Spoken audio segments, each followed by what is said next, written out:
But first, the costly abuse of our public housing system. Taxpayer-funded homes are being repeatedly trashed, used as brothels and dealing points for drugs. It's costing hundreds of millions to fix and making some neighbourhoods dangerous disaster zones. So what's the solution? Jonathan Creek has this report.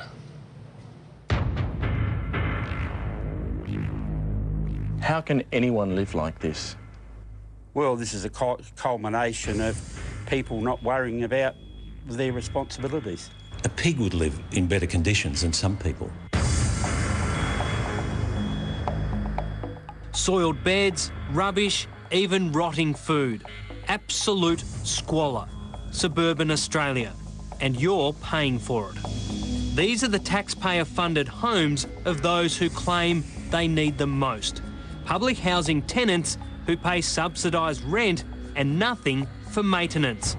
Maybe that's why the properties end up like this. There are drugs being dealt, some are being used as a brothel, some are being used for other criminal purposes.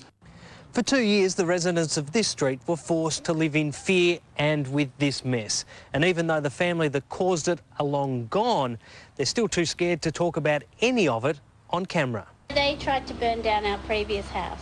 Jody moved into this Melbourne street only weeks before the tenants of this house did a runner, leaving pretty much everything behind. Your taxpayer dollars are funding them to live in that house. That's true. Yeah, no, they didn't have any respect. Yeah, of course it does, and Kevin 07's giving them more money.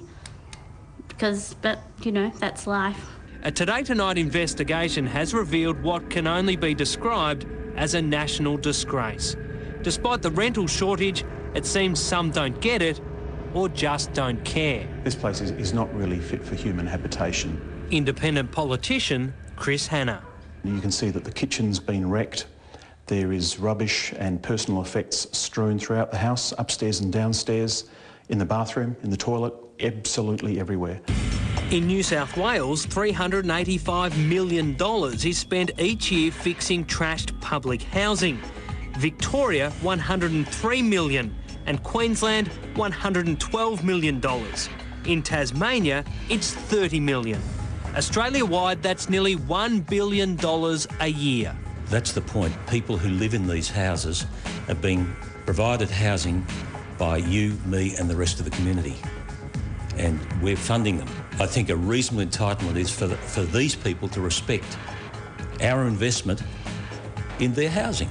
Real estate agent Tim Fletcher believes it's time the public housing system followed the lead of the private sector by introducing lasting ramifications for tenants who trash homes. I think it is time to get tough. The private market gets tough, and so it should, because it's protecting people's assets. Real estate agents have a national database for private rental bad tenants. Find yourself on that list and you'll find it very hard to rent a house anywhere. And what do you think if they get another public house?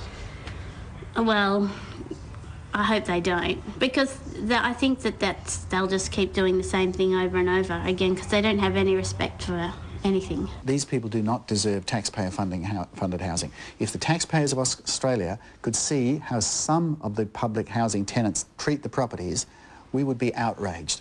Agent Neil Genman agrees it's time to break the cycle, demand tenants show more respect so governments don't waste hundreds of millions of dollars on repairs or even complete rebuilds. I believe anybody who trashes a public housing property should be charged with an offence and should be barred from ever renting a public housing property again for the rest of their lives. There should be a list of these offenders so that the public housing properties can go to people who really deserve them. This is where you can make a difference. Help the federal government or housing commissions in each state to compile their own bad tenants list. If you know of a trash commission house, after the show, go to our website, yahoo7.com.au/todaytonight. Follow the links and add the address to our database. We'll then deliver it all to the relevant authorities for you. We gave you something, you trashed it, we're not giving it to you again. That's Jonathan Creek reporting, and once we compile the bad tenants list and deliver it, we'll let you know the response we get.